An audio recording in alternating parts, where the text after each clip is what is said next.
Om Namo Bhagavate Vasudevaya. Om Namo Bhagavate Vasudevaya. Shri Bhagavan Uvacha. Idam tu te guhyatamam. Pravakshayami anasuyave. Jnana Vijnana Sahitam. Yajñātvā mokṣyase shubhāt. Anybody will read?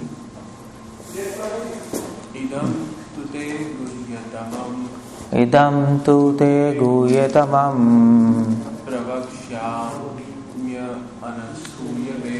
Pravakshayami anasuyave. Jnana Vijnana Sahitam. Yajñātvā mokṣyase shubhāt. Now speak.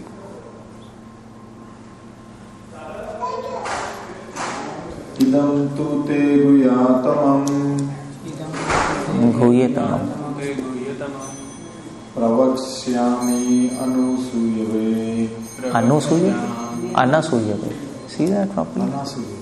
Anasuyave. Jnana Vijnana Sahitam. Jnana Vijnana Sahitam. Yajñātvā mokṣyase shubhāt. Yajñātvā mokṣyase shubhāt. So, I am going to discuss this 9th chapter. And why I took this 9th chapter? Because this... Because this is the most confidential knowledge.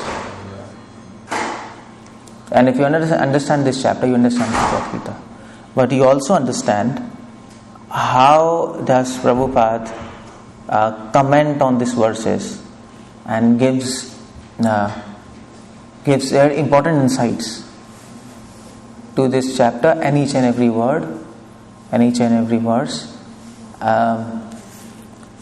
Because we know that Prabhupada books are perfect. And how they are perfect, I'm going to show. And along with that, you will also understand what's happening in 9th chapter. So, can you show that verse? That's all.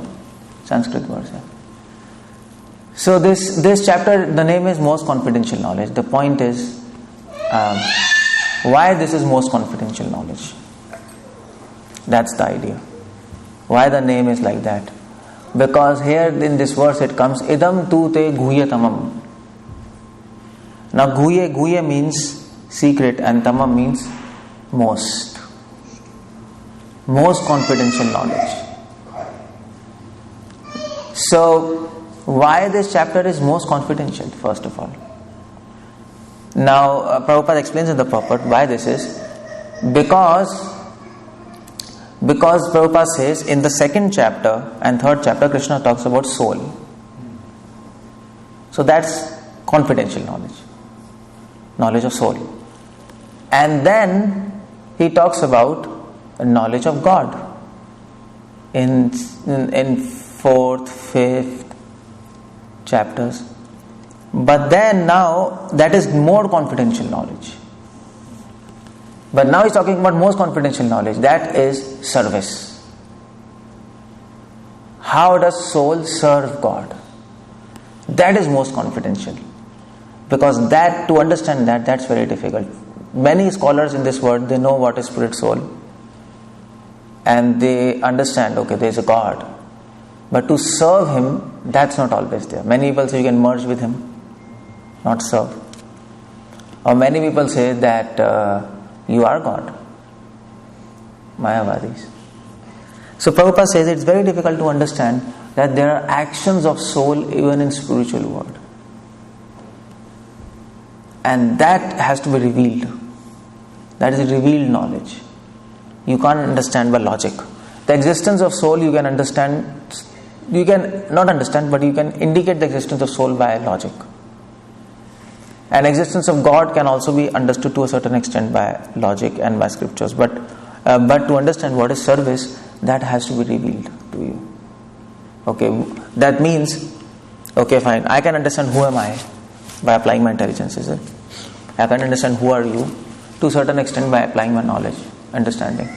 But if suppose you ask me, suppose I have to know what can I do for you, that I have to ask you.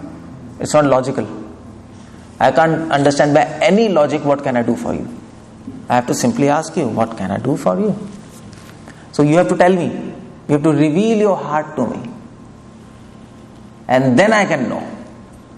No amount of meditation, contemplation can lead me to understand what can I do for you. So that is called revelation. Revelation. It is revealed, and that is revealed in scriptures, and that is why it is most confidential knowledge. That is why jnanis, by the logic, and fruitive workers, by the actions, by the efforts, they can never come to understand how do we serve Krishna. It has to be told. And that is the point here. Service means devotion. Is it? That means devotion. So this chapter is talking about devotion. There's God, devotee, and devotion. So Krishna talks about devotee or soul. Krishna talks about devotee and soul in first few chapters. Krishna talks about God in 7th and 8th chapter. And 9th chapter now is talking about devotion.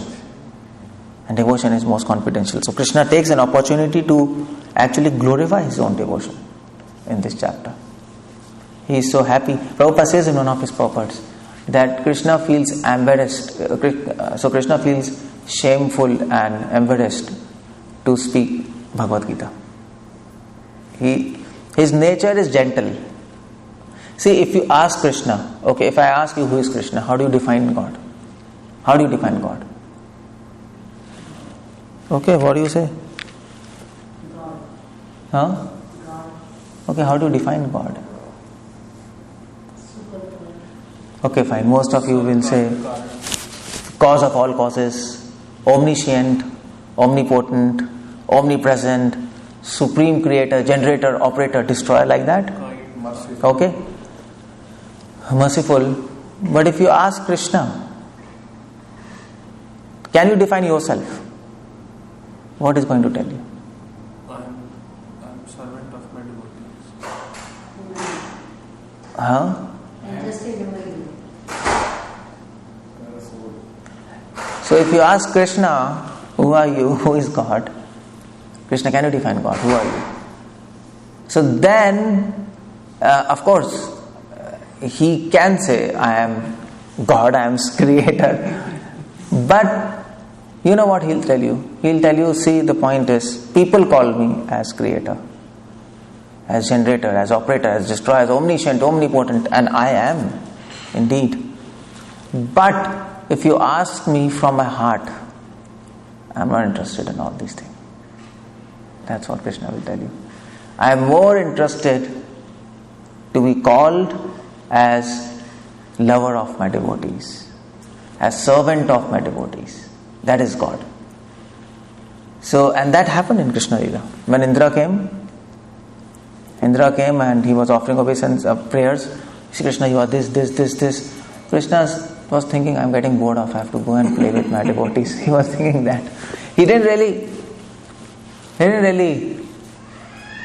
okay, that's okay, I'm controller, this, fine, So when you define God, you can define him in two ways. One is through power, one is through sweetness.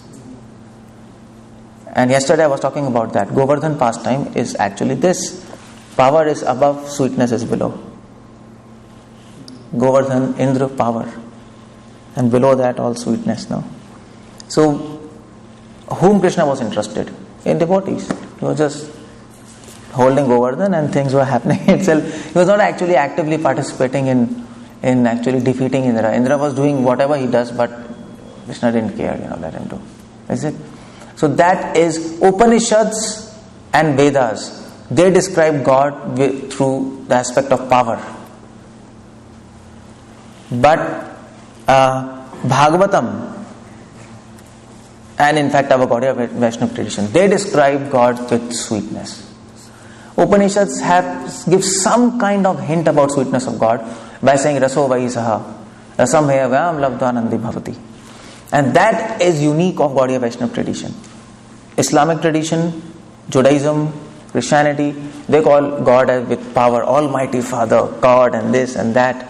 But yes, Chaitanya Prabhu said that is okay. But the real definition of God only can be defined by sweetness, that's all. And that Krishna will be talking about in this chapter. That is why this is most confidential knowledge. Who am I actually? Who am I? Understand me. So although this chapter is talking about devotion, he also has to describe about himself properly. Is it? Because if you don't understand him, then you don't have devotion for him. That love, devotion. You are not inspired to really serve him spontaneously if you don't understand how sweet he is. So what do you... so that's why now here Krishna says, Idam tude guhyatamam. Guhyatamam means most confidential. Guhyatamam. Guhya means secret. Tamam means most secret. Prabhupada explains like that. Pravakshyami nusuyave. Now, Krishna says Pravakshyami means I will speak. Pravaksh means speak. Pravakshyami means I. And Prabhupada, anyway, I'll come to that. Prabhupada says that this is very important to understand when Krishna says Pravakshyami, I am speaking. And this means Krishna is saying, give attention. That's what Prabhupada gives his point here in the first purport. So you can go and read about that, but Prabhupada comments in the commentary, because I am speaking, so give attention. I am speaking. You can't afford to not give attention. And that's the point when we chant. We can't afford to not be attentive while chanting. People say, how can I be attentive while chanting? We say, can you afford it? To not be attentive?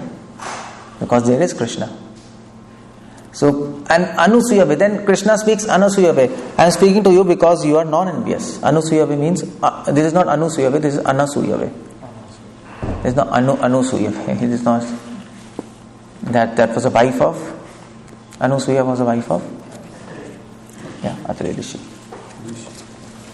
So he says, Anasuyave, I am telling you because you are non-envious. And Prabhupada says here that this confidential knowledge is for devotees of Lord. Because only they can understand the sweetness aspect of God. Jnanis, scholars, philosophers who say God is the creator, all-powerful, just saying this is actually, they have enviousness in their heart. Is it? Like Prime Minister, we can say, he is all-powerful, he is great, and that, and that, and that. But then the next thought is, I want to become Prime Minister. See, that's the point. So that is, power can bring enviousness. But sweetness dissolves enviousness. Is it? You don't say, she is my lover, she is so nice, so sweet, I want to become her. No, like, I love her. I want to surrender to her. That's the point it comes, no? Is it? So, that is why Krishna is saying, I am explaining you all these things, the intricate, my nature. How I am hard as a thunderbolt, how I am soft as a rose. How people think I am so powerful, so great. But actually, if you look inside my heart, I am shy. Krishna is shy. If you look inside my heart, I am very humble. I am gentle. That nature of Krishna attracts his devotee. That's why Krishna says Anusuyave. So Krishna says, Arjuna, you are Anusuyave, you are non-envious, so I am telling you all these secrets. What's happening there? It's Prabhu. Yeah, you have to. Prabhu. That verse has gone down. Please have a look. No. I have to go on one verse, but but it became like that. Yeah, now it's okay. So now Krishna says, what I am going to tell you, Jnana Vijnana Sahitam. I am going to tell you knowledge, and Prabhupada says, and Vijnana means realization. Prabhupada comments very nicely. Prabhupada says in the chapter, devotees are constantly engaged in Lord's service, and the Lord understands the mentality and the sincerity of a particular living entity who is engaged in the Krishna consciousness. So Krishna is actually interested in not really your knowledge, jnana, but vijnana. Vijnana means your sincerity and your mentality. That's what he's interested. So many of you are listening to me, but with what mentality you are listening, that will count. It's not just pure action. So some are listening with concentration, some are listening to understand, some are listening simply as inquisitive what's happening around. Is it? Some are trying to understand, some can understand. So that sincere, Prabhupada uses these two words, and Krishna actually, realization means mentality and sincerity. Two things. And mentality and sincerity, what's the difference? Mentality means your attitude to the whole approach, your approach to the problem, to the knowledge, and sincerity means perseverance, determination. How you apply that in your life, how much you can apply, how long you can apply. That's sincerity. And it's interesting, Krishna says, Jnana Vijnana Sahitam. I am giving you knowledge, and I am also giving you the power to apply that knowledge. So Krishna is so merciful. You see, right in Bhagavad Gita, every verse you read, what we are doing, Krishna, by speaking, he is introducing himself.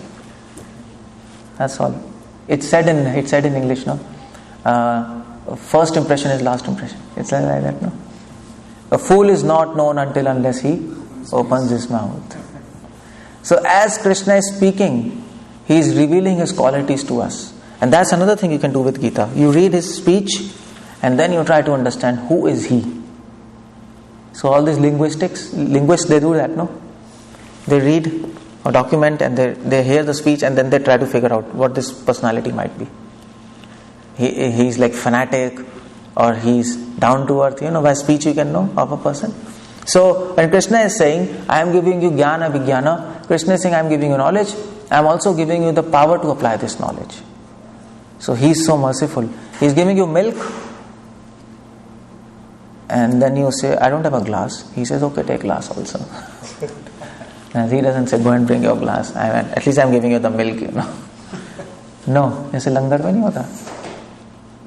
In India, langar, they give glass and the milk, and then they give everything. Okay, come, and in our temple also, you come, sit. You need prasad. Okay, I don't have a plate. Take a plate. I don't have a spoon. Take a spoon. I don't have a seat. Take a seat. And that's so Krishna will do everything for us. Everything. He's ready to do everything. He's saying, I'll do everything for you. You simply have to follow me. That's what Krishna says. And some things you understand after following. Some things you understand after following. Sometimes you understand and you're still not able to follow. That also happens, no? It happens like that. So everything should not be understood first. That might be a problem also. If you try to understand what is swimming, you will never be able to swim. Somebody throws you in the water and you try to figure out, which hand should go back, which hand should go forward. You will never be able to understand. And in fact, they say, if a long tennis player, if he becomes conscious what he's doing, he can't play long tennis. Because the ball is coming at so speed, that goes with reflex. If he just thinks, okay, where my hand is going, what should I do? He can't play. You ask any long tennis champion, they'll not be able to do that. And there's a research done on this, and they say it mostly goes with reflex. So some things you don't understand, you follow and then understand. So Krishna says, okay, fine, I am giving you knowledge. You might understand, you might not understand everything. But then I am giving you Vigyan. I am giving you the power to apply this. You apply this and see for yourself. What's the problem? Prabhupada used to say, no? What's the problem? Prabhupada used to say. That's interesting actually, Prabhupada used to say, what's the problem? What's the problem? Okay, chant and see what will do for you. Simple. What's the problem? So that's why Krishna is means and ends both. This is the understanding. Jnana Vijnana Setam. If you read Prabhupada, you will understand. Go and have a look in that afterwards. So he's a means and he's a ends. He will lift you up and carry you in his lap. Like father, mother. So they carry the child in their lap and they walk. Is it? The child doesn't have to walk. Similarly, Krishna is like that. We don't have to walk, he'll carry us. Provided if we want to be carried by him, that's another thing. If parents lift up the child and child is, no, sometimes, So you have to leave him, okay, just get down. So like that. So Krishna says, that is why Krishna says that you should have eagerness to be with me. That's all I want. You should have the will to be carried by me. And that's why Krishna says, 𝗪 mokshase ashubhat. So you see, Krishna says, by knowing this, mokshase means freed, ashubhat means inauspiciousness. You'll be freed of all inauspiciousness. And what is the biggest inauspiciousness in us? First of all, are we inauspicious? That's one thing. Most of us do not think we are inauspicious. We think we are good, we are gentlemen, we are nice, we are auspicious. But when you are in light, then you can understand what is darkness. So what is the most inauspicious thing in us? Not being Krishna conscious. Huh? Not being Krishna conscious. No, that's a general answer. Ignorance. That's answer for all questions. Is it? So Prabhupada says here, Prabhupada says enviousness. That is why he says anusuyave. Anusuyave means non-envious. Enviousness means that Krishna, you look very beautiful, you are so nice, but don't interfere in my life. That's enviousness. That is enviousness. I don't want you to direct my life. I don't want you to interfere in my life. I am doing whatever I want. I'll come to temple, I'll pay obeisances, I'll praise you. As far as interference, no. That's enviousness, no? So most of the people, they have this. Hey Damodar, sit. So most of us, Krishna says, most of who are non-devotees, who don't understand devotion, they're envious. Why? Because they accept God, but they don't accept His instructions. And that's a symptom of enviousness, no? Accepting instructions means accepting control. Is it? So you go to a company and you talk to boss, you appreciate that company, very nice, and then when company says, these are my terms, and you have to work like this, they say, no, we can't. So that's the point. So then it means you don't like the company, no? You don't like its terms, and okay, fine, I have to do whatever I want. That is ashubhat. You don't want to actually follow his instructions. We appreciate him but not his instructions. We want to possess him but don't want to possess his instructions and his control. So that is why you see when we tell most of the people, Krishna is God, he's nice, people say yeah. But when we say you have to chant Hare Krishna and follow some kind of rules, then they say no, this we can't do. And that is the most inauspicious thing we can do. Krishna says, if you can simply follow my instructions, everything else I'll do. Everything else I'll do. Whatever I'm saying, just do it. Even if you don't understand. Many things we can't understand, no? And that is another inauspiciousness. We think we can understand everything. We presume we can understand everything. Actually, we presume we have understood everything. That's our problem. That's human. As humans, we have a disease of assumption. And that's if you can understand this, 99% problems of this world will get solved. Assumption. We assume that I am this body. Is it? That assumption? No. You never questioned yourself. Who am I? Maybe I am something else. But we are assuming till death I am this. And we are assuming that the purpose of my life is to earn money and set my career. That's your assumption. You never question. But philosophers are not like that. They question. Actually, the first question which will open the doors of spirituality or liberation is this question, that are my assumptions correct or not? If you can't ask this question, you don't advance. You don't advance. Because as soon as you ask this question, whatever I am thinking, whatever I am assuming, maybe it is wrong. Then you search for help. Okay, is there any guide? Is there any guidance? And that is the symptom of enviousness, is assumption. You don't want to ask anybody, no? You don't want to ask, especially in this modern age when everybody is thinking he's Superman, I am this, I am that, no? You don't want to really ask. The culture of asking guidance is over. Is it? Even if we take guidance, we take what we feel it is good, and what we feel it is bad, we leave it. No, it's our feeling that happens. No, it doesn't click to me. No, it's like that. They said I was talking to a girl, and we went to a program there. So that girl was telling, yeah, you are correct, but this thing I don't feel it is right.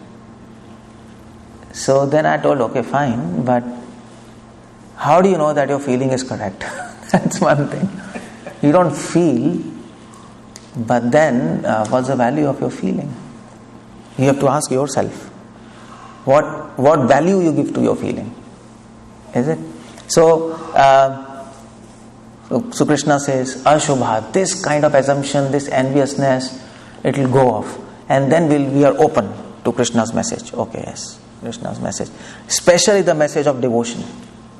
Especially the message of understanding God. Oh, He is so big, but nevertheless, He has become the child of Yashoda. And that kind of understanding, it's difficult to grasp that, no? Well, because if you go to Christianity and Islamic religion, they will say, come on, this is nonsense.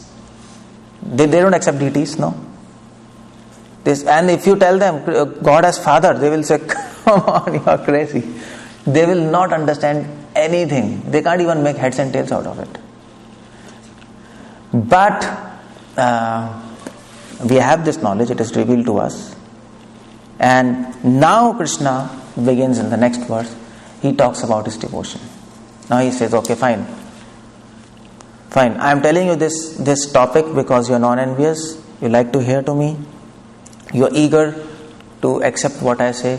So I'll explain you. Okay. So second verse, Krishna says, no, I'll go fast and you have to keep a track what I am saying, because otherwise I don't finish the chapter. Okay.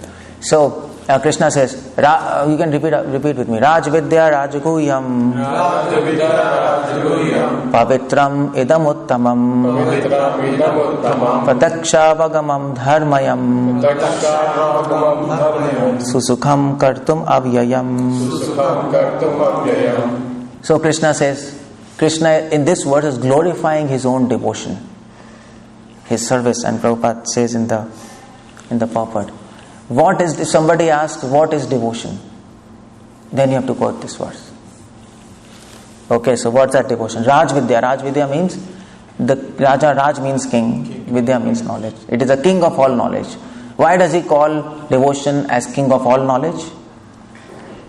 Because if you read all Vedas, the essence of all Vedas is in Vedanta Sutra.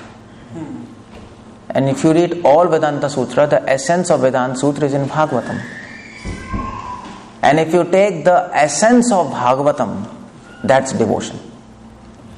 So it's king of all devotion. You read, Prabhupada says, you can read all philosophies, all doctrines, all philosophers.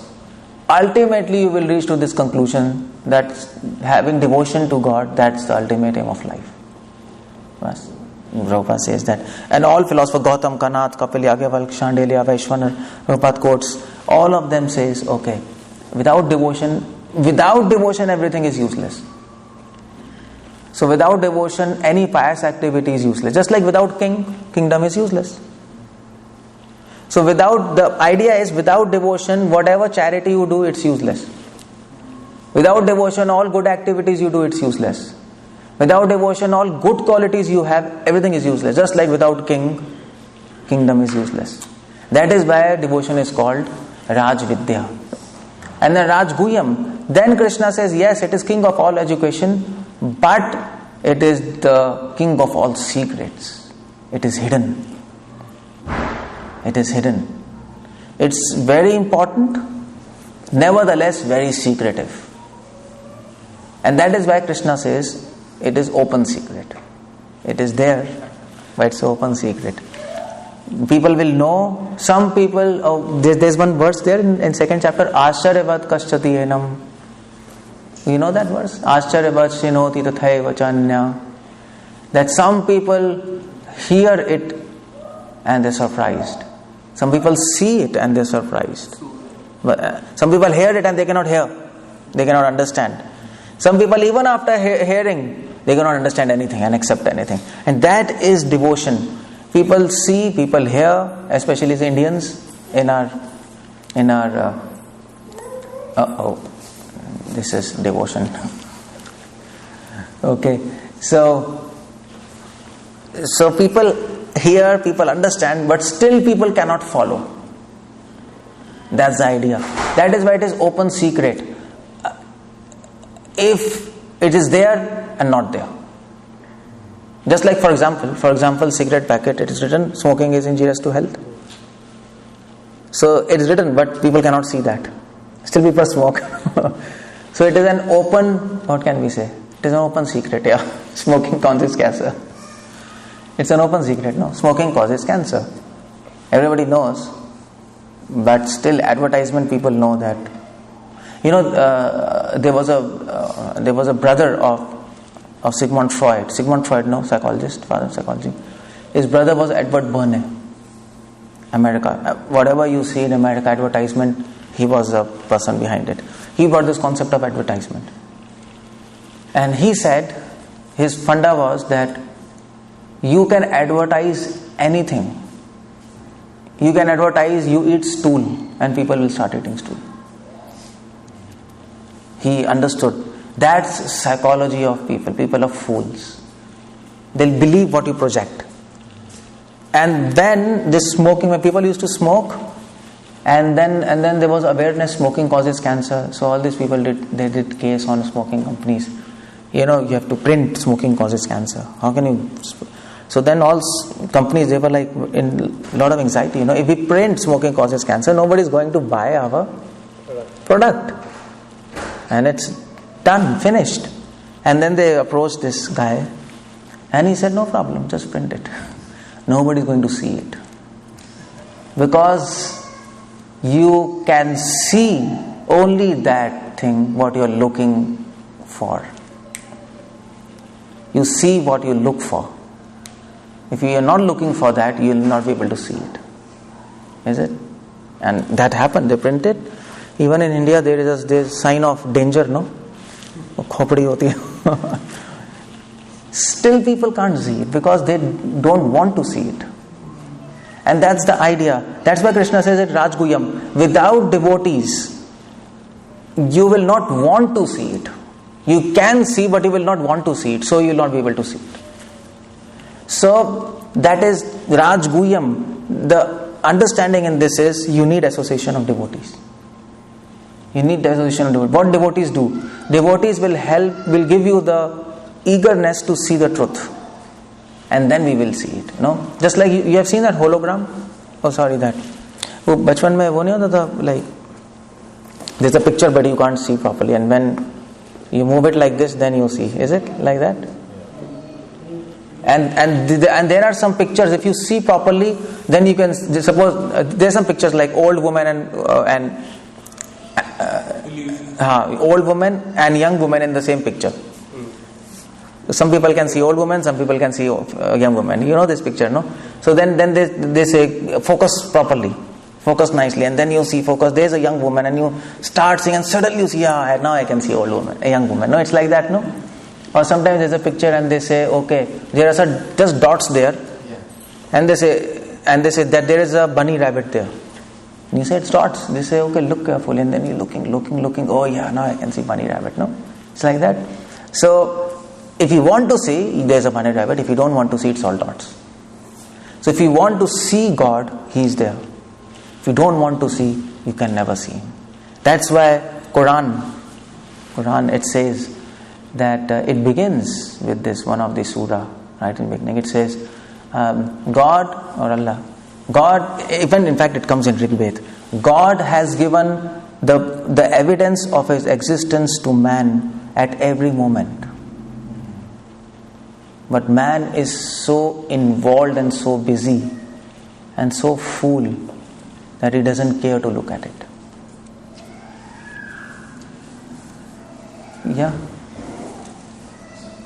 Hare Krishna. Very nice point, Prabhu. I was just wondering, why some people want to see it and some don't want to see it. How that thing? Well, some want to see, some don't want to see. That people who don't have good association, they don't want to see. Some people who have association. Nobody wants to see God in this world. That's why we are here. So I was wondering, is it because life after life you keep on collecting good karmas and finally... No, it's not good karma, it's association of devotees. That's all. Just like in India, so many of you are in America. Why you are in America? You might have met some friend, here America is nice, You should do there, you get dollars and you come here.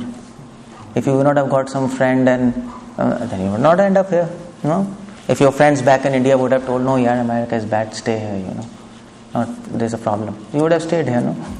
So that's all association. Nothing happens. That is why Krishna says, always respect my devotees. Because of devotees you are here.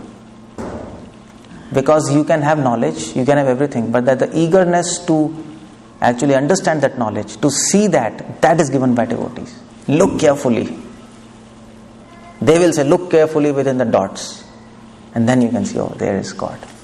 Otherwise, it doesn't happen like that. So that is why it is Rajguhyam. And Prabhupada explains, without association of devotees, it can't be unlocked. That's one meaning. And then what is devotion? Pavitram. Pavitram means, Pavitra? What does that mean? Pure. But what is the meaning of pure? Purest. Not contaminated. Yeah, but that's what I understand, not contaminated. Free from anything. No. But Prabhupada says here, Pavitram. Pavitram, Prabhupada says that free from all sinful tendencies. Yeah. So Pavitra means free from all unwanted things. Pavitra means free from all those things which do not add any value to your life. In body, in mind and in words. So devotion is so pure that your life becomes pure. Pure means all your things, unwanted things at the level of body, at the level of mind, ideas, at the level of body actions, at the level of words, your talks, everything is over. And you're simply focused on God. That's a meaning of purity. Generally people think, Indian understanding of purity is, yes, I am pure, I am nice. Is it like that? Some kind of abstract understanding of purity? But that's not what Krishna is talking about here. Krishna is talking about tendencies, wrong tendencies. Tendencies to avoid God.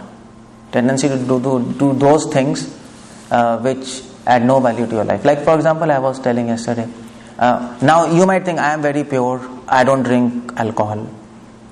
I don't smoke. Okay. I am fully vegetarian, like Jains. So they think, okay, I am very pure. But no. If And I can prove that you are not pure. If anybody is actually wasting time on Facebook, he is not pure. That's all. He is interested in nonsense ideas. At the level of mind, he is impure. That's impurity. That is just like you put dustbin in dustbin. You made yourself dustbin, so that is impure. If you have the tendency to look nonsense things, to hear nonsense, to speak nonsense, you are impure. And that kind of impurity Krishna is talking. Devotion makes you so pure, you are not interested in all those things. Absolutely not. It's like trash for you. And that is devotion is not working externally, it's working right externally, internally, right through your soul. So devotion is called a universal solvent, universal acid. It dissolves all unwanted desires and tendencies in your heart. I don't want this, that's all, finish. It adds no value to my life. That is pavitra. Pavitra. That's a beautiful, this term is used in scriptures. Karmana manasa girim, that is called. So, and uttamam means beyond. Tam means darkness, ut means beyond darkness. Devotion will take you beyond darkness, and that means devotion will take you beyond modes of material nature, mode of passion, goodness and ignorance. Light in this material world is also darkness. That's what Rigved says. We think this is light, but this is darkness. Because this light helps us to do wrong things. So this light is leading us to darkness. So this is darkness, that's all. No, that's what Las Vegas is all about, no? So much lightning, glamour and that, and what is happening? Gambling, drinking wine, prostitution. That is electricity all about, no? Is it? Most 90% of internet is pornography. 90%. It's coming from America. So light has brought darkness. It's done is darkness. That's all. So that is why Krishna says even good in this material world is bad. That is bad. Mode of goodness is also tamaha. It is darkness, because without God nothing can be good. It will ultimately lead to bad. But with Krishna, even bad becomes good. That is God. So Krishna says uttamam. Uttamam means you will cross darkness, and this includes mode of goodness. This is not just mode of ignorance. You will cross laziness, sleep, mode of ignorance. You will cross your desires for matter, desires for flesh, and you will cross the desire to become good. So we don't want to become good, we don't want to become bad. We want to become servants of Krishna. And there's a beautiful verse in by Rupa Goswami. He says, let jnanis go for liberation. All respect to them. Let karmkandi, let fruitive workers go for heavenly planets. All respect to them. Let people who do devotion to Krishna, let them do. As far as I am concerned, Padatranam Hari, I want to become the servant of the slippers of devotees of Lord. That's my desire. That is called Uttamam. Uttamam means transcending all those conceptions which are devoid of God. And Krishna is Son. No? So all these conceptions of liberation, of being good, of being bad also, everything is useless. So Uttamam means you cross all your misconceptions. That is the idea. You have no doubts. You cross all doubts. You go beyond all doubts. All doubts are solved. Everything is solved. Nothing. You have full conviction. Simply by chanting holy names, everything can be achieved. Now some people say, okay, we are chanting holy name, but also we do some meditation to calm our mind. Some devotees, but no, we are not interested. in anything. That is Uttamam. And then Pratyakshavagamam. Devotion leads to Pratyakshavagamam. Devotion leads to Pratyaksh Avagamam. Pratyaksh means to see. To see, that's Pratyaksh. So why Krishna says to see? Krishna says devotion will lead you to see me face to face. That's the power of devotion. Pratyaksh, it is not Anuman. It is not Shabda. Now you can understand. So Pratyaksh is the highest means of knowledge. Of course we say Pratyaksh, Anuman, Shabd. We say no. Three means of taking knowledge. Pratyaksh, Anuman, Shabd. Seeing, logic and hearing. Prabhupada says hearing is authority, no? But then, whatever is the lowest here, it's the highest there, no? Krishna says. So then again you become by hearing, you hear scriptures, then you apply logic within scriptures, and then you see the truth face to face. So Krishna says, I'll lead you to Pratyaksh. It will no longer be that I have heard that holy name is God itself. You can see for yourself. It will no longer be that I have heard that super soul in my heart. You can close your eyes and see me. Pratyaksha. And Pratyaksha also means Prati Aksha. Aksha means what? Eyes. Prati means each. Aksha also means senses. It's not just eyes, it is senses. By which you see. See means perceive. So you perceive data from ears also. All senses. Prati Aksha Aksha. Krishna says, Pratyakshava agamam. If you take this word together, avagamam. Gamam means to go. Avagamam means to come. So Krishna says, if you do my devotion, Prati Aksha Aksha, all senses, in all senses, something will come. And what will come? Dharmayam. All senses will be illuminated by Dharmayam. Dharmayam means principles of religion, knowledge. If you do my devotion, you will get all knowledge yourself. Automatically you will start understanding everything. Simply if you chant and understand Gita and be with Krishna, reality will reveal herself to you. You will start understanding just by seeing it. And that is actually Srimad Bhagavatam Dattatreya. No, 24 gurus. You could see, just by power of devotion, okay, sky is teaching me. So what sky is teaching you? We look at sky, okay. We don't even look at sky nowadays. But if you look at sky, what sky is teaching you? What was his teaching? He could understand just by seeing. He said, sky is teaching me that this is how the mind of Paramahamsa should be. If you see sky, no spot, absolutely clear. You can't find even a single dirt in sky. If it's clean sky, no? And that, he says, sky is teaching me, this should be a mind of pure devotee. No imperfection, no dirt, no lust, no greed, no trace of lust and greed. And when he looked at water, he learned this is how a devotee's attitude should be, no? And what he learned from water? So, even it anything and it gets molded in anything. And what else? Oh, that's okay. Calm.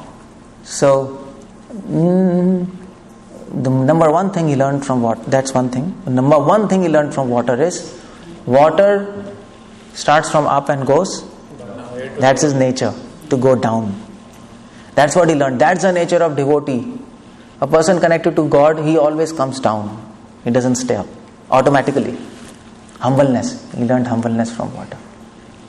And then he learned from air, fire, water, birds, everything, not 24 gurus. How it can happen? Pratyakshavagamam dharmayam.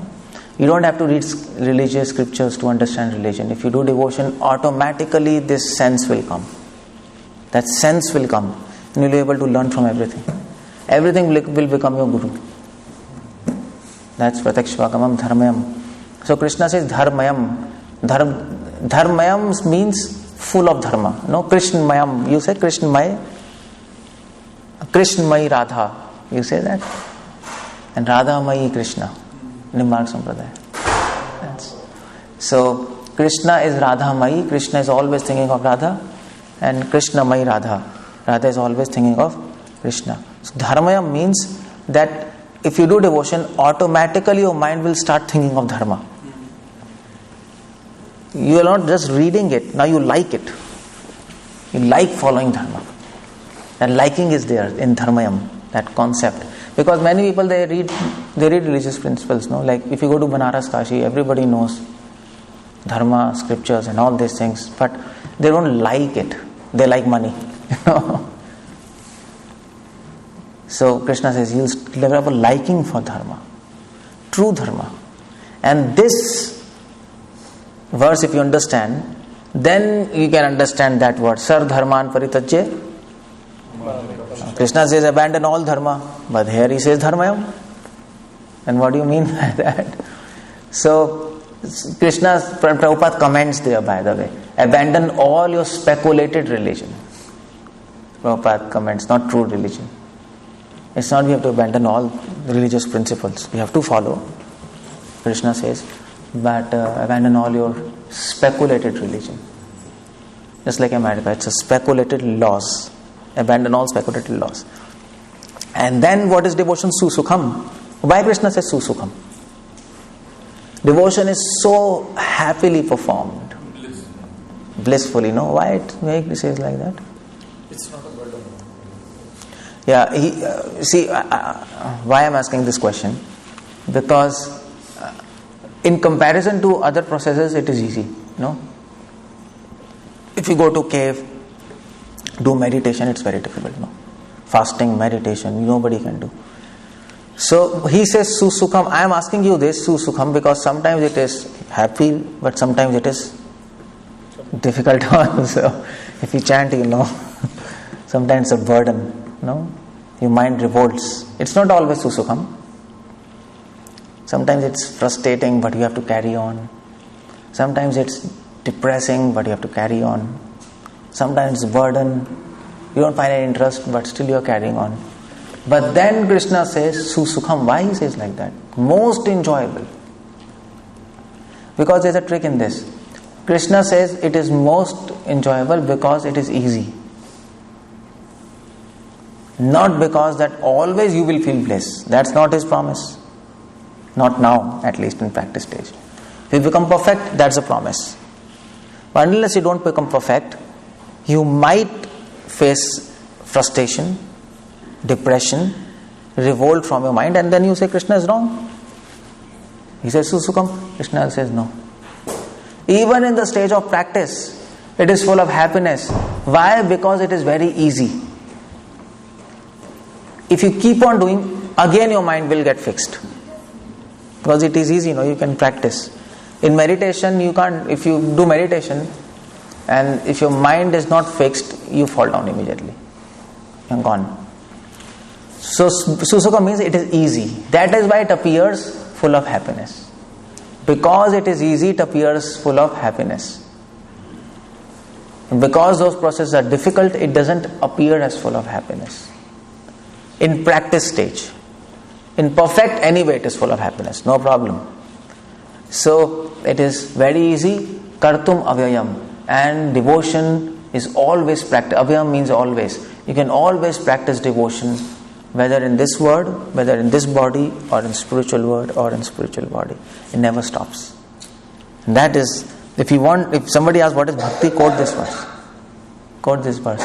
So bhakti has Raj Vidya, Raj Guyam, Pavitram, Uttamam, Pratyaksha, Vagamam, Dharmayam, Susukham, Kartum Avyam. 8 characteristics. 8 symptoms. This is so nice. So Krishna is glorifying his devotion. No? Kartum means to do. To do it is full of happiness. And Avyayam means you will always be doing. Apratiyata. So that is so nice. And then Krishna directly comes to text 3 and he says, well, in spite of so much nice things about this devotion, still many people do not do devotion, no? Is it? So you might ask, so many glories of devotion, so nice, so happy, so easy, bliss, religion. Then why so many people are not doing? Are they crazy? Krishna answers this question. So so one technique to read Bhagavad Gita is, you read Bhagavad Gita and in every verse you try to find one quality of God. Another technique is, you read the verse and you try to find what question Krishna is trying to answer. Yeah, this is a verse I need, that's all. So that's another technique, okay. So, okay, fine, let me ask you a question. In the last verse, what is the quality of Krishna, what is revealed? In the first verse, Krishna revealed this quality of, I just told you. Idam tute guyatam pravakshami. His mercy. Yeah, I am revealing you this, no? I am giving you jnana and vijnana all together. Sweetness will come afterwards. In the second verse, Raj Vidya Raj Guyam, what qualities he is revealing? Open secret. Oh, his quality. Secretive.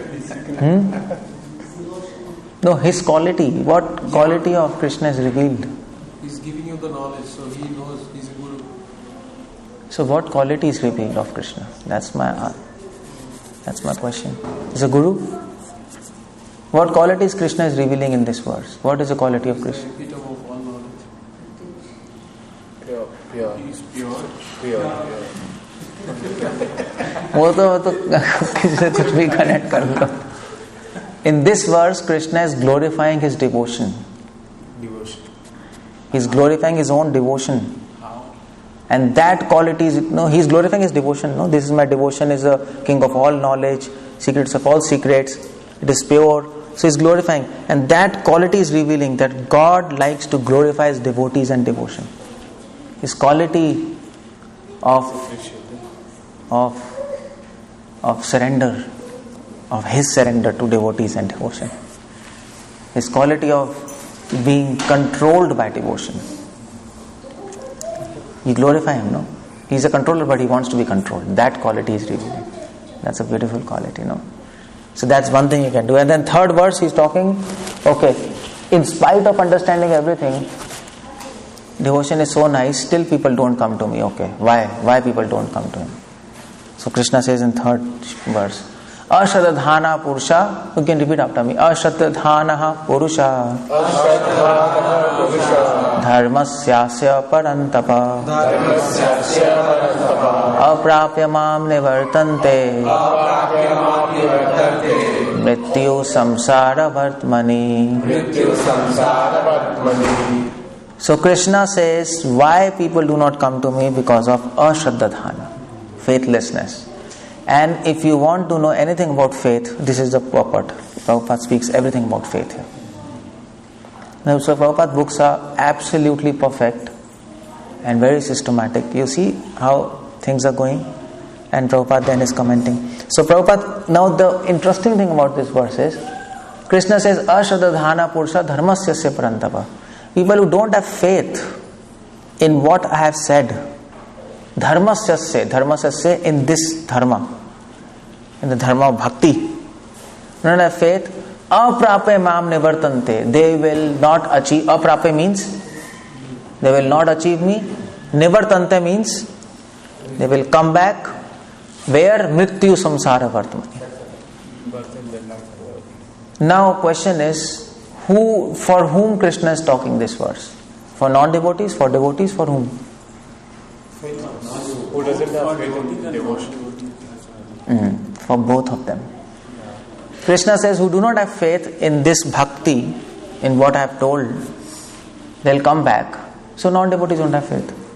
And also devotees who practice but who don't have faith.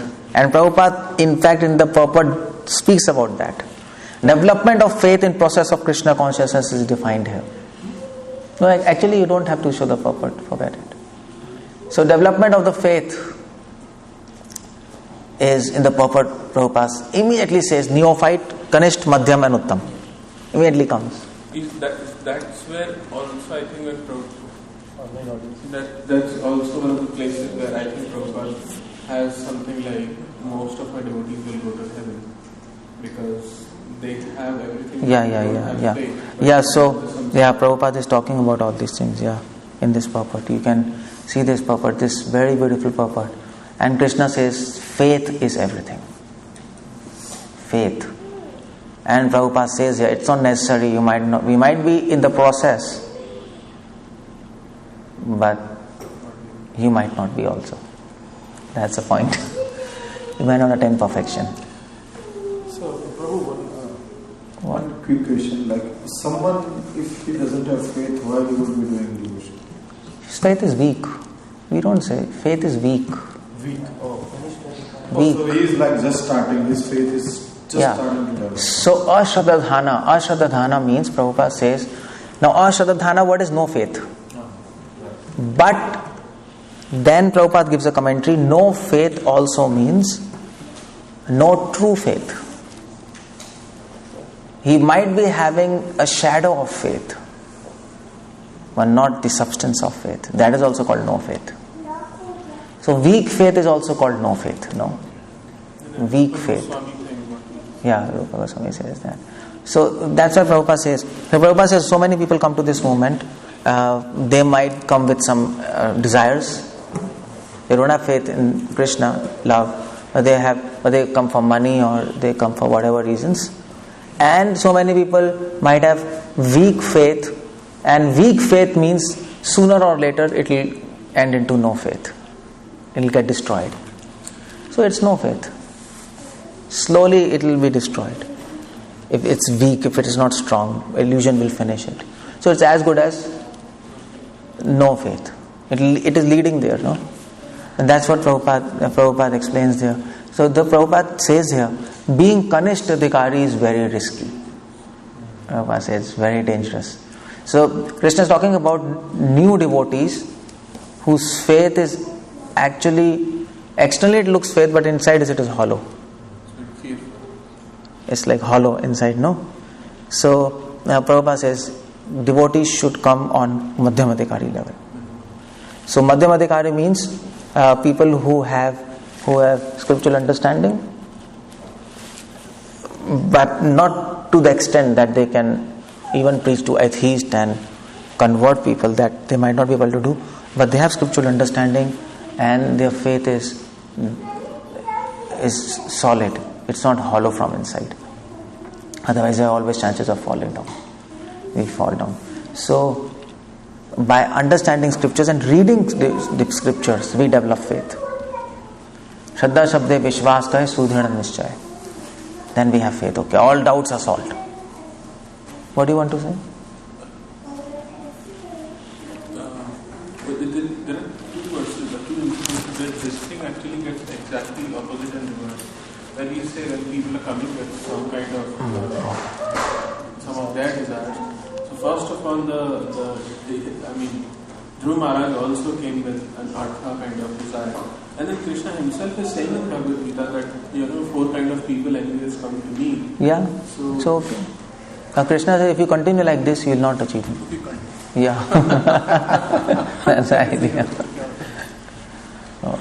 So if you're lucky to get over this, then okay. So, okay. Hare Krishna Prabhu. Again, I have same kind of confusion that why is that some people will have strong faith and some will have weak? Association. There is no other answer. If you ask me 1,000 times, I'll repeat association. I'm going to change my answer. There is no other thing which can increase our faith. Nothing except association. So it might be that association from the previous lives might be still active. Yeah. Even though one may see that in this life. Yeah, association of previous lives. That is very wonderful. It's all association. Nothing is happening without association. That is why it's important to take association as much as possible. But then you have to decide what kind of association you need. So then you have to see who is Kanishta, who is Madhyam, who is Uttam, and have discrimination and association and advance properly. Otherwise, it's very difficult to advance. What to be done when we don't get that kind of association? Oh, I finished my lecture? Okay. No. Yeah. No, that's just a continuation. What to be done when you do not get that quality association, and you yourself are surrounded by the people who are at Ganesh Kadikari. Well, Prabhupada says in that case, read my books. Prabhupada said in one to one devotee that my books are also association. But if you have devotees live, that makes a lot of difference. One devotee asked Prabhupada, so can't we just read your books? Like your books are perfect and complete. Then Prabhupada, you know what he did? He went and he caught the ear. He said, books cannot do this. Books cannot twist ear. So just books can't really do that. Live association is also important, because live devotees who speak, they help you to look through the books. What is Prabhupada actually saying? And help you to go in the depth. So if you go to a lake, you can see a big lake. But a diver knows how much deep it is, no? You can see the lake and you can appreciate it, but you can't see the depth. So by our reading, we can see the width, but not the depth. Only diver understands the depth. And that is advanced devotees. They've dived into this. And when they come up with jewels. And they say, okay, yeah, this is there here. And this, you were thinking it's a dirty lake, but there are jewels inside this. So that's the idea. So their association, that's the point of association. So Krishna says, Ashadhana Purusha Dharma Sasya Parantapa, have faith, develop your faith. Everything is faith.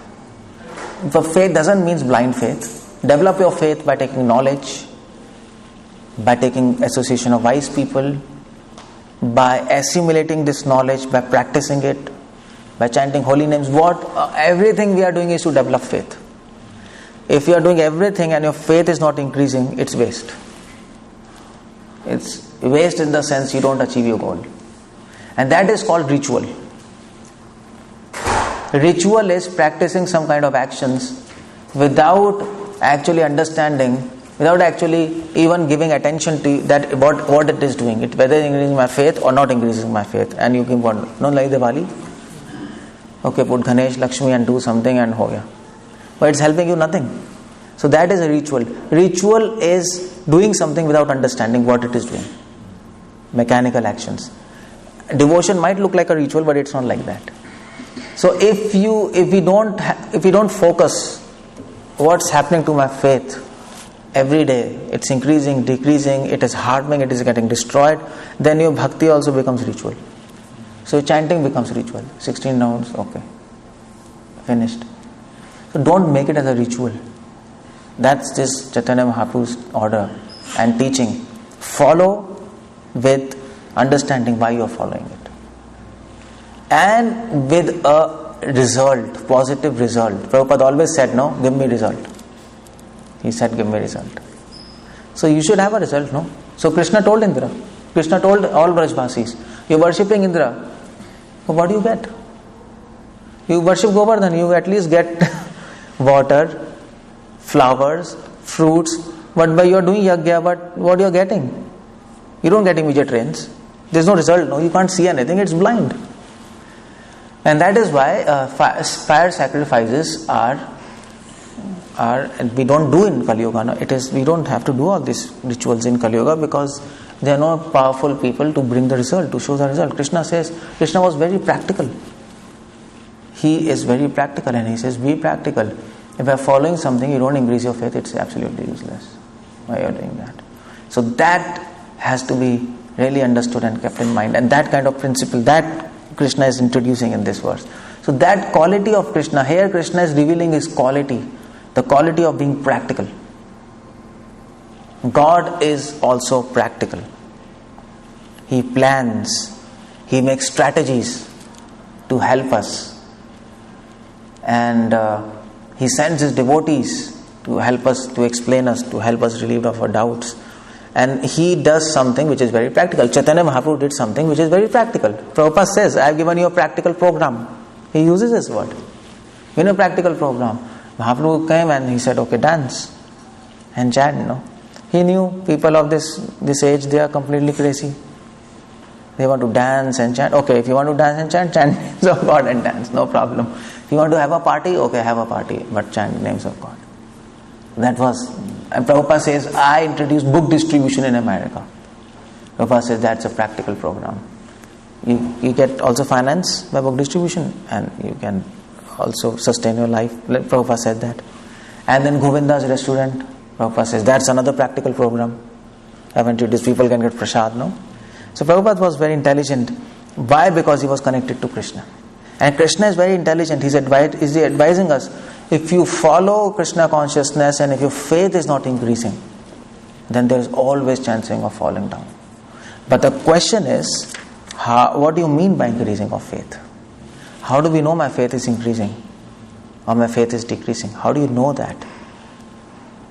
And time is over. So we can have a silent arti if you would like to continue. What you can We can have? have a silent arti if you would like to continue. I don't know, what about the management here? What's happening? What is this? It's your call if you would like to continue. Okay, till what time? Till 7:50 is Gaurati and then Narsimha Arti, so you can continue max till 8. Okay, and then they can do. They can do. Okay, fine. Then we can continue. Okay. Is it okay? Everybody wants to continue? Yes, very good. How many want to continue? Okay, good. So it's a majority, and demigods also there who are listening on the. So they also probably they want to continue. I call them demigods who are on net. Anyway, okay. So what do you mean? How do you know your faith is increasing or decreasing? That's a big question, no? We have to know what's happening inside us. We can't just keep on going. That's absurd. And that is science of devotion.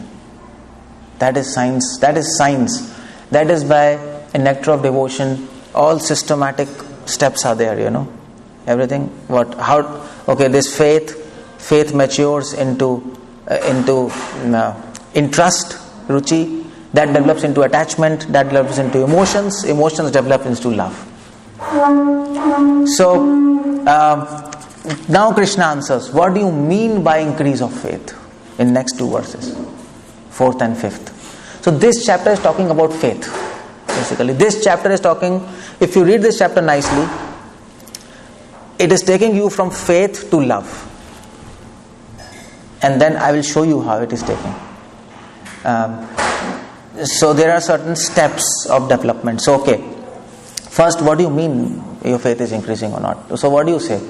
How do I know my faith is increasing or not? How do I know that?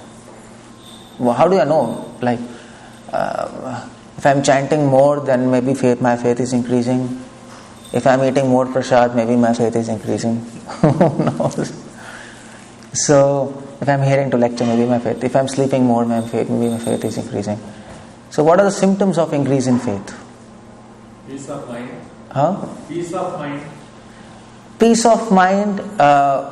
Yes, if your faith is increasing in Krishna, you will have peace of mind and satisfaction. But that's a side effect. That's not the main symptom. There's a difference between side effect and main symptom. There's a side effect. So, yeah. Taste in this material world will reduce. Okay, this is important. Your taste in this material world will reduce. That's very important point. And that's, and Krishna says here in these two verses, if your faith is increasing in me, what's going to happen? 9.4, can you just do that? So if your faith is increasing in me, what is going to happen is, can you please show the translation? So what's going to happen is, Krishna says, by me in my unmanifested form, this entire universe is pervaded. All beings are in me, but I am not in them. If your faith is increasing, you will be able to understand this. Can anybody understand this? If you can't understand this, your faith is not increasing. So that's why Krishna gives this puzzle here. That's like Guru, no? Okay, he teaches you something and then he gives you one riddle. Okay, solve this. If you can solve this, then you understand my teachings. Otherwise, again you have to attend the class. Is it? So this is like I'm going to tell in the lecture.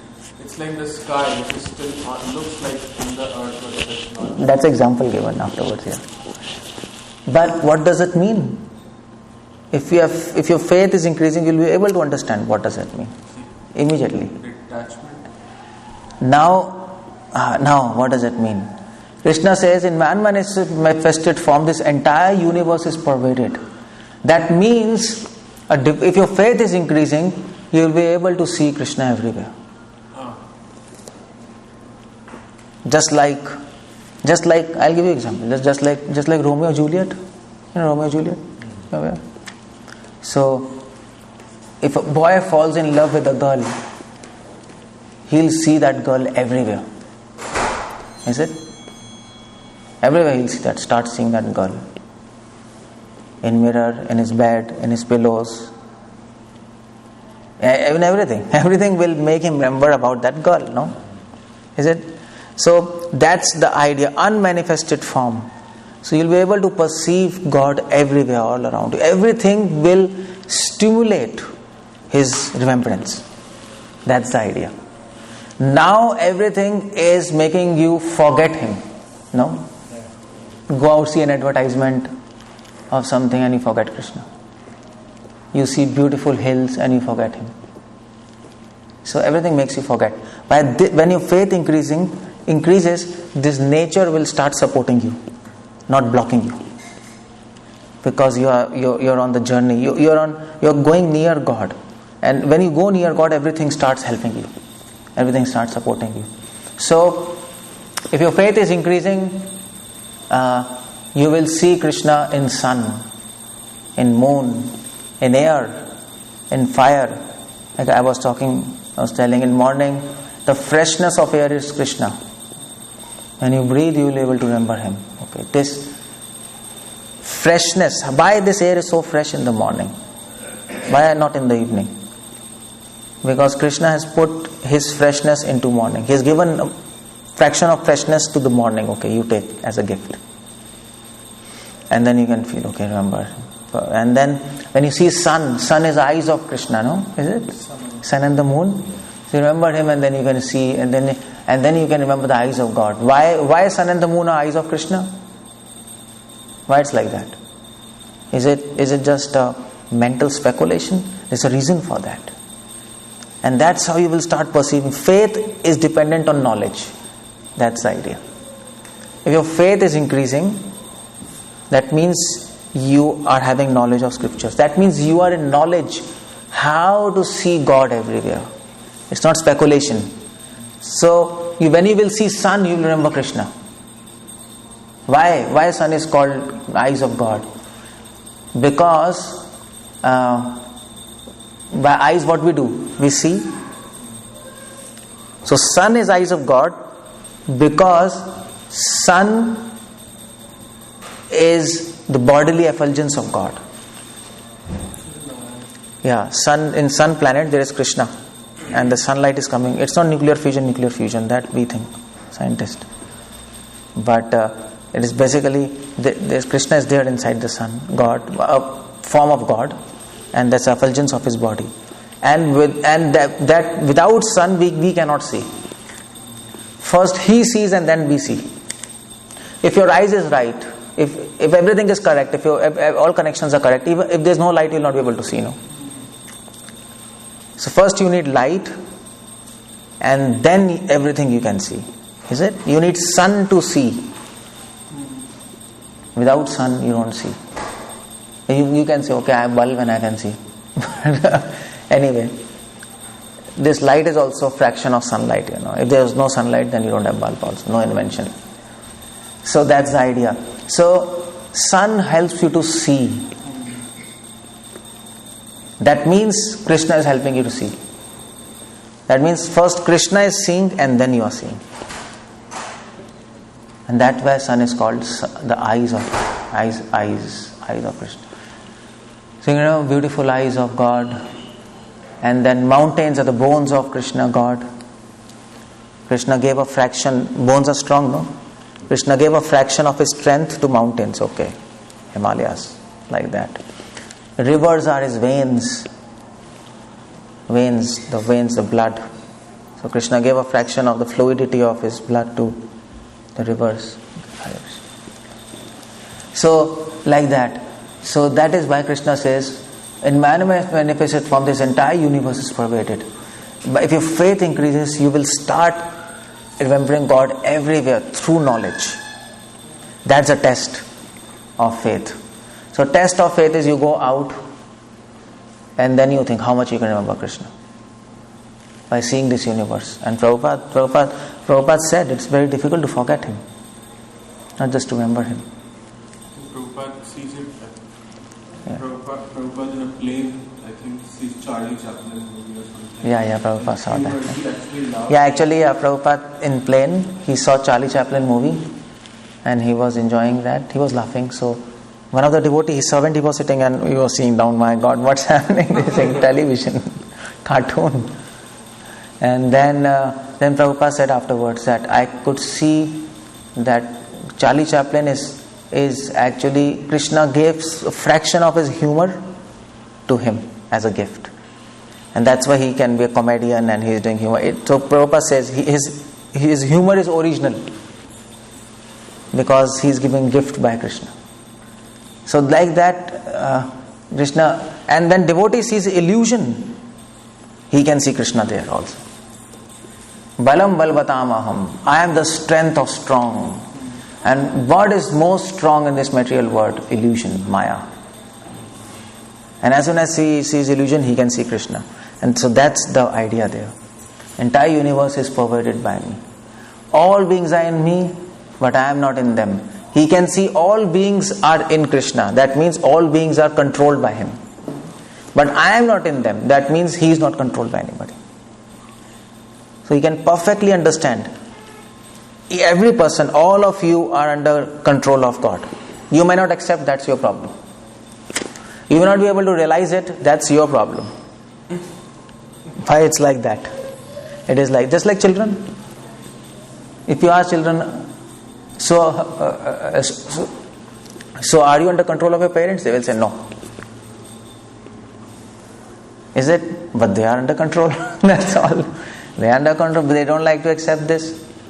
They are fully dependent on him. All beings are in me. Everybody is dependent on God, but I am not in them. He is not dependent on anybody. So controller, controlled. Independent, dependent. That things, and that you can easily understand.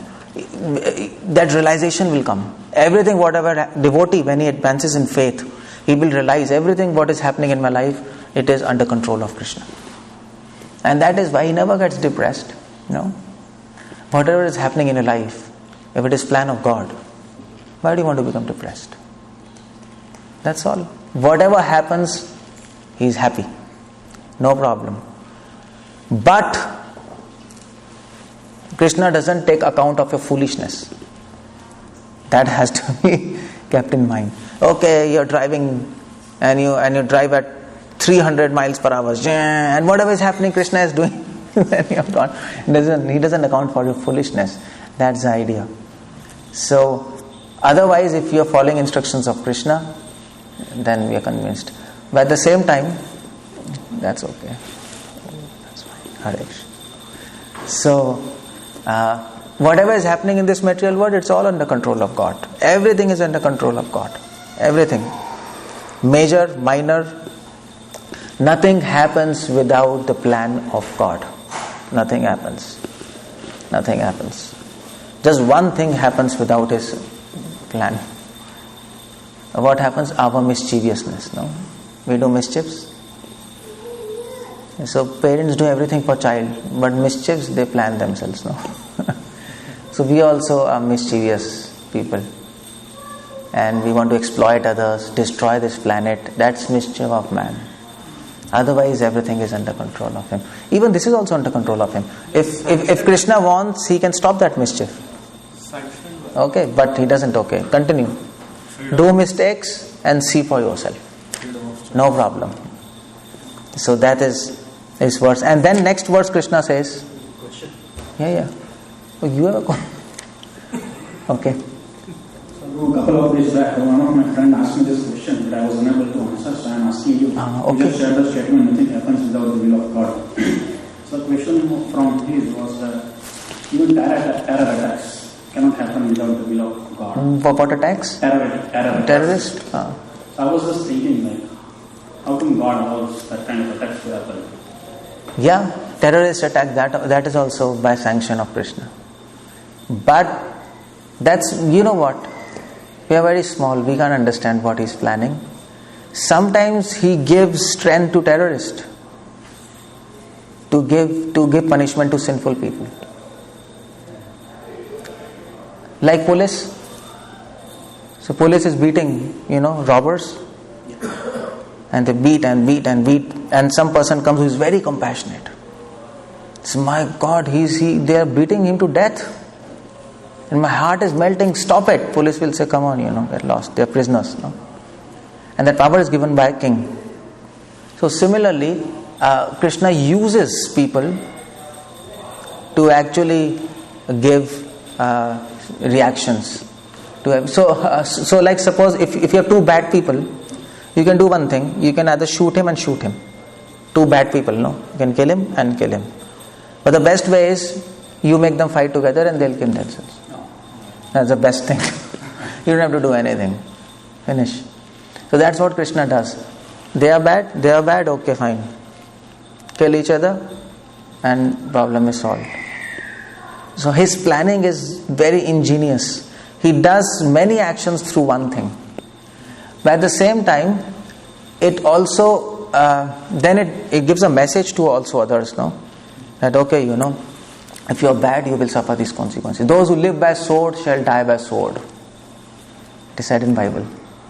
So okay, people then can understand. So that way, everything is under his control. Sometimes he allows darkness to increase. He allows darkness to increase, to let people know this is darkness. If you're in darkness, you'll suffer. Sometimes he allows light to increase, to give a understanding this is light and purity. That's his plans. Thanks for that answer to the question. Yeah. But let me complete it. Although he gives strength to bad people to do things, he is not accountable for that. Because they want to do it. They want to do bad things. So Krishna says, okay, fine. Try to do it and see for yourself. I am not accountable, just like children. So children will ask mother, give me chocolate, give me chocolate. Mother says, okay, eat it. And then he eats and then his teeth goes bad. And then mother says, I told you. But you didn't agree, then I gave you chocolate. Then child will say, Mama, you gave me chocolate, It's your responsibility. It's not my responsibility. You desired it.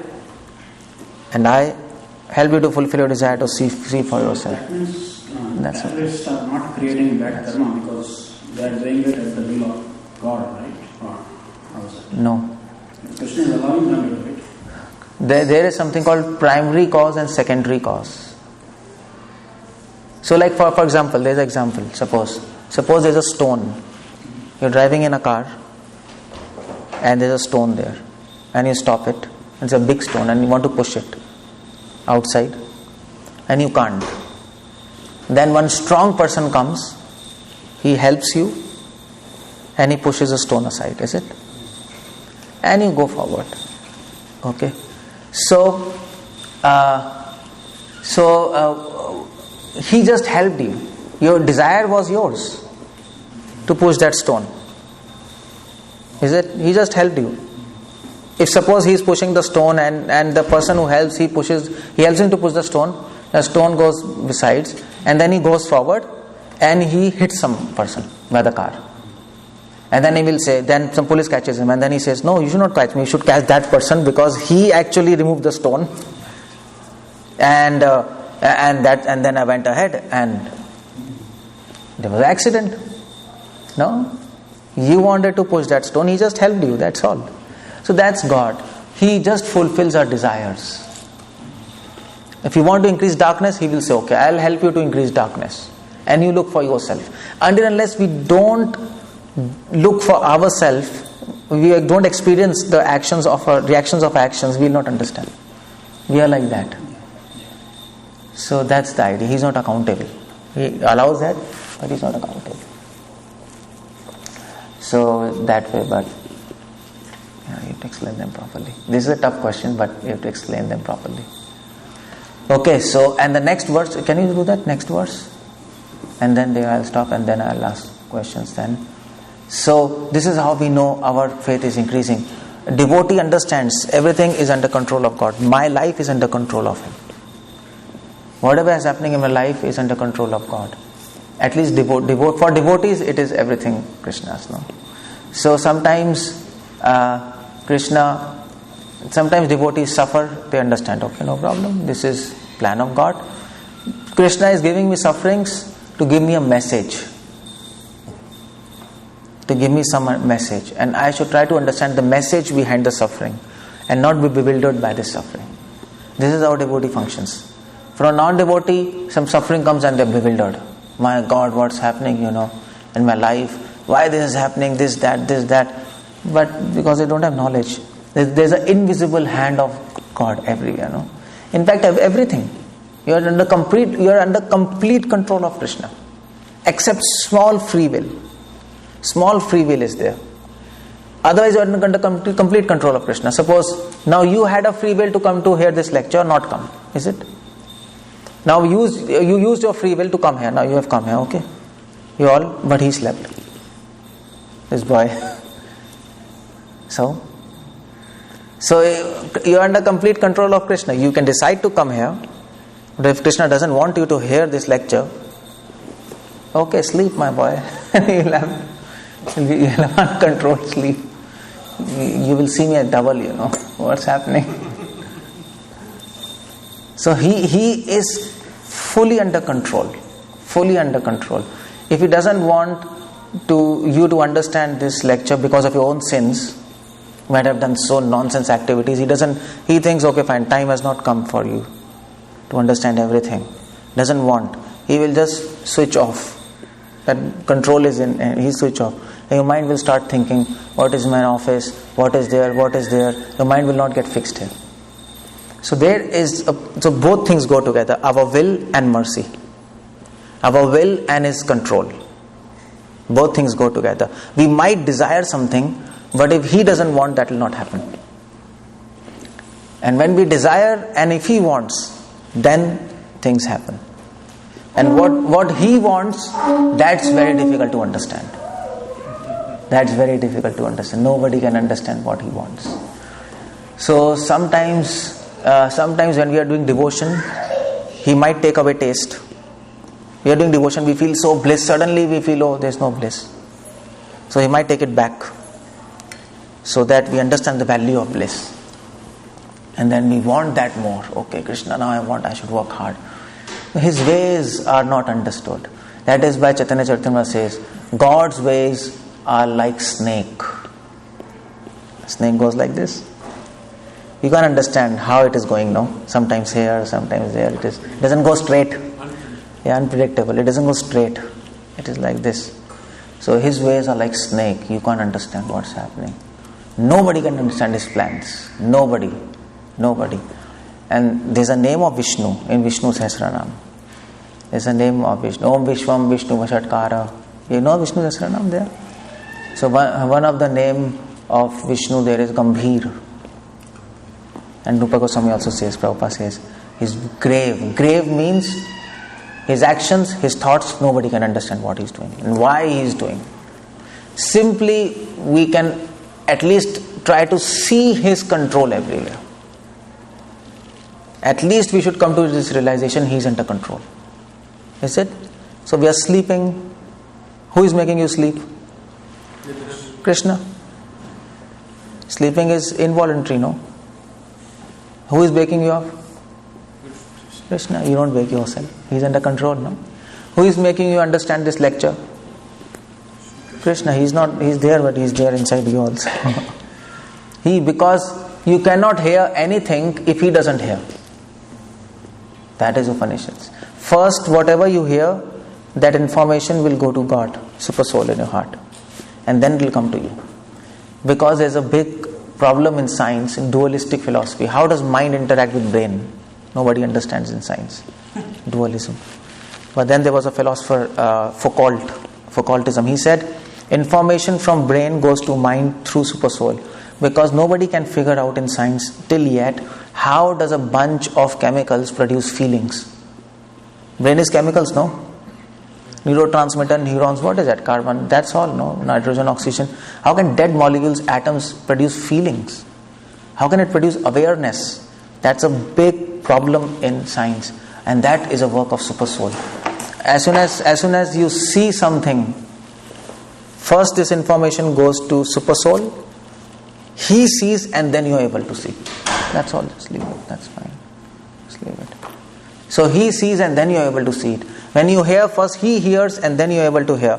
Because that experience of hearing, experience of seeing, that brain cannot produce.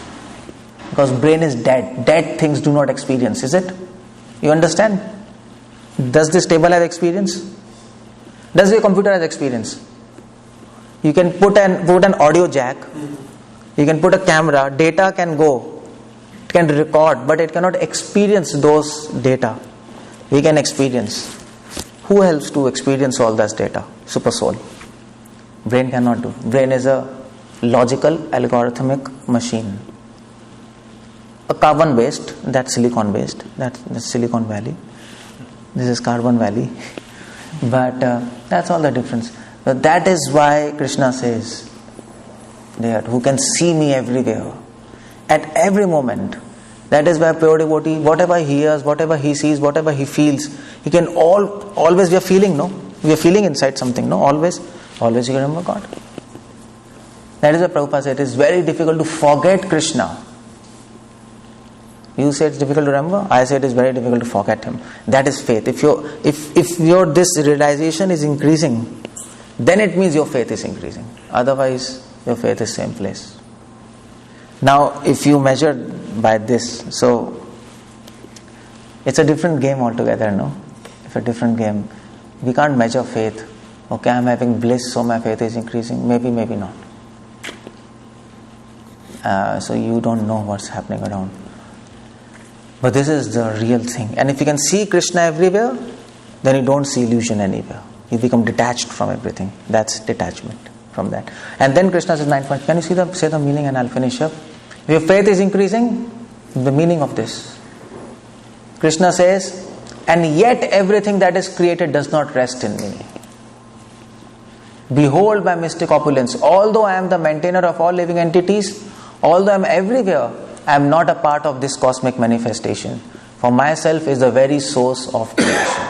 Although Krishna is helping us every moment, every second he is interacting with us. As an invisible hand, he is everywhere in a control. Still he is aloof from this. That is God. He does everything simply by his will. He wills and creation takes place. He wills, everything gets destroyed. And that is Krishna. So this, when your faith increases, you start understanding Krishna. So first is power, this is sweetness. Prabhupada says that although I am doing everything, still I am aloof in my spiritual world. Prabhupada begins a purport like this. The Lord says everything is resting on him. This is not to be misunderstood. Lord is not directly concerned with maintenance and sustenance of material manifestation.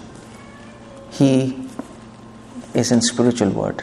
In spiritual world, he has so many things to do. So this is power, that is power, this is sweetness. Although I am doing everything, still I am not so interested in doing this. I am doing to give them mercy, to give us mercy, but I am interested with my devotees. I am enjoying with my devotees in my spiritual world. And that is, if your faith is increasing, you can realize his power, you can realize his sweetness. Both of them. That's what I began the lecture there. Most confidential knowledge, power and sweetness. And that is faith. So Krishna will talk more about faith. I'll develop this. I don't know, maybe when, but now you can read 9th chapter. Please read 9th chapter as a commentary on faith. That's this chapter all about. From faith to love. That's what Krishna is talking. Okay. Hare Krishna, thank you very much. Is there any questions? And I'm done here. Bhagavad Gita as it is. Why Bhagavad Gita as it is as it is? Because it helps you to understand reality as it is. That's all. Especially Prabhupada purpose. There's a comment from an online viewer, Mataji, that says that her realization is that sign that faith is increasing is that you start depending on Krishna more and you don't try to take control in all situations, but you introspect. Okay, yeah, this is also good. You depend on Krishna more, yeah, you start introspecting. That's good. This is more precise. If we go precise, how do you depend on Him? This I was explaining. On seeing, hearing, talking, we depend on Him. How? Because first information is going to Him, then it's coming to us. Yeah, okay, good comment. Okay, any questions? I've stopped here now. Prabhu, I have a question regarding the Dattatreya Muni philosophy we were discussing. So, Yeah. actually, if you see, some of our acharyas commented that Dattatreya Muni actually he preached impersonalism because usually the knowledge should come through. So Prabhupada said, you can find diamonds in coal mine. So there are some good things there also that we should take. The scum or the filth, you leave it. That's all. The principle to learn from this material creation, that always holds. The philosophy developed on that principle, that's wrong, but the principle is correct. In that sense, no? So no problems. We can understand. Bhagavad Gita also has impersonalism, and it is said that everywhere you find my hand. Yeah, something. So that's one thing. Go to extremism. Yeah. When Prabhupada said, one in New York he was there, and one girl, it was winter, snowing. One girl was standing in America, you see, like I was in Denver, so all these youths, it was very cold, very chilly. And some girls, they were wearing mini skirts. Absolutely no clothes, like practically it was just like no clothes. It was very cold. And that girl was standing like that. So one devotee, he said, he was seeing that girl and he said, it's like, she's so stupid, like it's so cold and she's like, she wants to expose her body and she gets sick.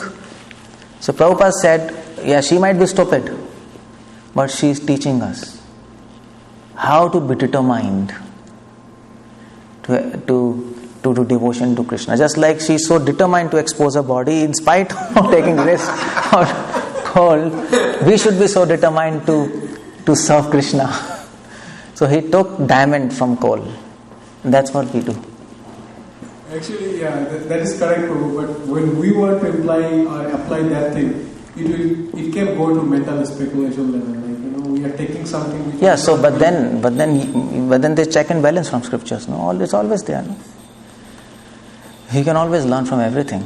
You can learn from illusion. You can learn from everything. You can learn from even the worst person in this material world. If you want to learn. If you don't want to learn, even the best person will not be able to teach us. Will not be able to learn. But for that you need a guide. Yes. You need a proper direction. Otherwise we'll start getting wrong conclusions. That's the idea. That is why scriptures are there. Where you learn, check and balance, and then go ahead. No problem. That's all. Thank you. It was a very enlightening lecture all throughout. I actually, even in the kitchen, I was enjoying each bit of your words. Okay, thank you. Okay. Time is over? Now we have to do Damodar. Yeah, okay. Okay, thank you very much. And devotees, if you, these are some of my books and lectures. If anybody wants to have a look, they can have a look. And thank you for having. Maybe you can tell about your books if you like. This is this is ये तो हिंदी में हिंदी वाले कोई हैं गुरु कौन है और हम कौन हैं और सेवा का मतलब क्या है, how to surrender to him, everything is there. What it means to follow Guru, following his instructions, and what do you mean by that, everything is there. और ये this is a book, Crazy Ideas for Crazy People. We're all crazy, no? We have some foolish ideas. But those ideas, everybody has wrong ideas, but those ideas has to be given proper answers, is it? So I have tried to give proper. Everybody has doubts, no problem. You might have heard so many things, you might have some doubts. That's obvious. I don't expect that you will be convinced, and neither we should want you to be convinced 100% without knowledge. So this, I have taken all kind of questions. Why so many scriptures? Why so many people are saying so many gods and so many different opinions? There's so much problems there. All questions are handled in this, and I have given philosophical answers from Western philosophy, Indian philosophy, Vedic scriptures, all around. So that's this one book. This question is, 50% of this book is wrong, because I first want to tell you what is wrong, because people even don't know what's wrong, first of all, and then what is correct. This is book, and this is for devotees. This is Mighty Efforts. I was talking about faith to love. All those things what I was talking, it's here. And what I have not told you because of lack of time, that's also there. So according to Prabhupada books, and also Bhaktivedanta Thakur Bhakti Siddhanta, taken their teachings, synthesized into one systematic thread, and you can understand how and why, what do you mean by advancement, what are the symptoms of advancement, what is faith, how do I know my faith is increasing, all these things are there in this. What is love, what is emotions, what is interest, all this, what is attachment. And this is one book. I am a scientist, I am a doctor, and also I have done research in genetics. So I have written this book, Science Fails to Explain Life. This book shows how we are misled to believe that there is something called as genes. Things are changing. Scientists no longer believe that there is something called as genes. The theory is going, there's a confusion in definition of genes, and how we are misled that science has explained everything. No, there are many things science has not explained, and those same evidence which science uses to disprove God, they are the evidence which can be used to prove His existence, if you look from other perspective. And this book shows everything about that. And that's pretty much, these are some of my lectures and seminars. You can hear in this Hindi, English if you want. And thank you very much. Hare Krishna. Thank you for that. Hare Krishna. Keshav Anand Prabhu ki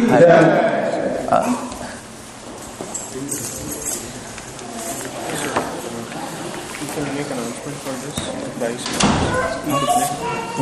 ये तो $20, ये $10, वो जब आएंगे तो दे देंगे.